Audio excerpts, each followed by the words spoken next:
paano gumawa ng Apple ID sa ating iOS or iPhone na cellphone. So, first is punta tayo sa my settings.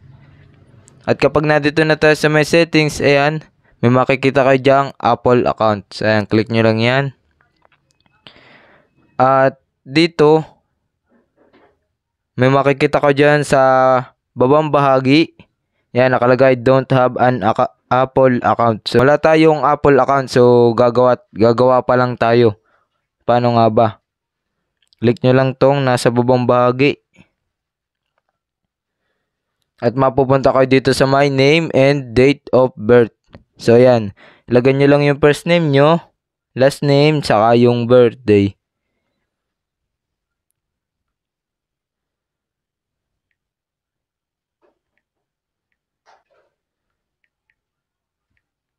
At yan, once na malagay nyo na ang first name at last name nyo, so pindutin nyo lang itong date of birth. Ayan. Para mas madali is itong ituturo ko yan. Punta tayo dito. Ayan. Click nyo lang yan. At may makikita kayo na dyan. Halimbawa is birthday natin.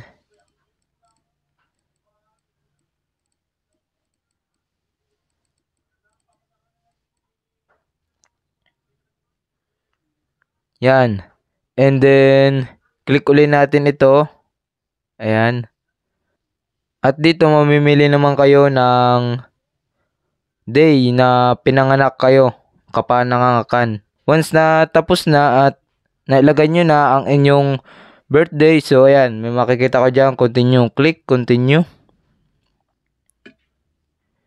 At yan. May lalabas dito na email address. So, ayan. Type nyo lang yung inyong email. At yan. Once na tapos nyo nang ilagay ang inyong email. So, ayan. Click continue button. Mapupunta tayo dito sa my Apple account password. So, ayan. May nakalagay is password and verify. So, once na malagay nyo yung password nyo dyan, is dito naman tayo sa may verify. Kumbaga, ilalagay nyo ulit yung nilagay nyo doon sa kaunahan para ma-verify. So, yun guys. Once na malagay nyo na inyong Apple account password, so ayan, click continue button. At mapupunta na tayo dito sa my phone number. Ayan.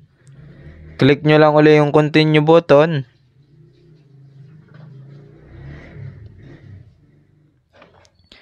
At may lalabas na verification code.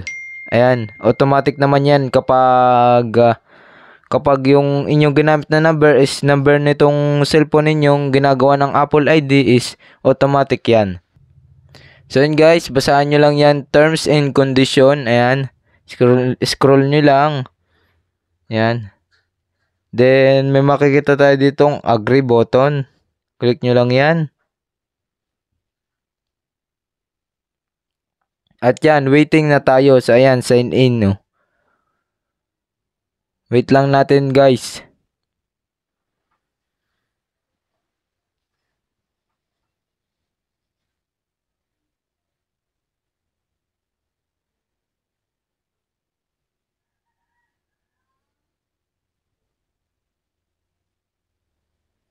Ayan, enter nyo lang yung inyong pinakang password sa lock screen nyo. Ayan. Lock screen nyo ng inyong cellphone.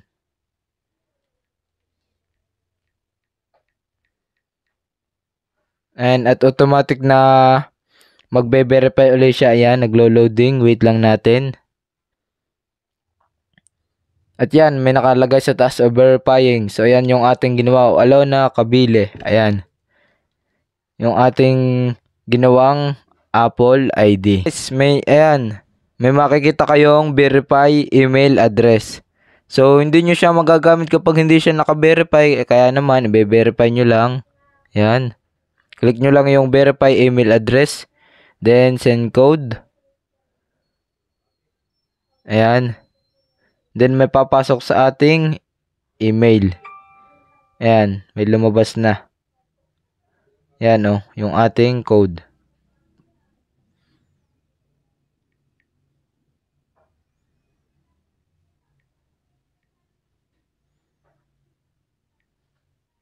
Ayan.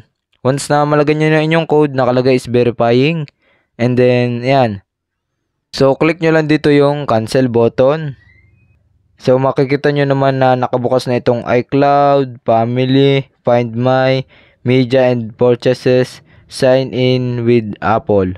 Ayan, personal information. Lang kadali gumawa ng Apple ID sa ating iOS or iPhone na mobile phone. So, yan lang guys. At kapag may katanungan kayo, comment down below. At kapag hindi ko pa kayo subscriber, mag-subscribe lang kayo sa aking YouTube channel. I-hit ang notification bell para sa mga susunod na video like this.